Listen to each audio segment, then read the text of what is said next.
మా వాళ్ళు ఇంట్లో ఏం చేస్తారు, ముచ్చట్లు పెడతారు. ఏం చేస్తుర్రు?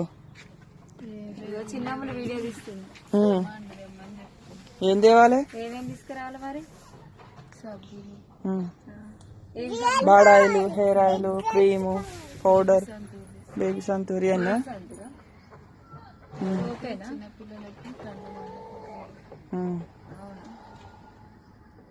అసలు మంచిదో ఏం సబ్బు తేవాలన్నా ఇప్పుడు పోతున్నాం. కామెంట్ చూసిన తర్వాత మేము కొంటాం. ఏం తేవాలనో కామెంట్ చేయండి. ఏది వాడితే మంచిది. నేనైతే జాన్సన్ తెద్దాం అనుకుంటున్నా. జాన్సన్ బేబీ, జాన్సన్ సబ్బు, క్రీము, పౌడర్ అంటుంది. మరి ఏది వాడితే బాగుంటుందో కామెంట్ చేయండి మీరు. పౌడర్ అదే బేబీ జాన్సన్ క్రీమ్ అన్ని. మరి ఏది వాడితే బాగుంటుందో కామెంట్ చేయండి. చిన్న 2 జతల బట్టలు.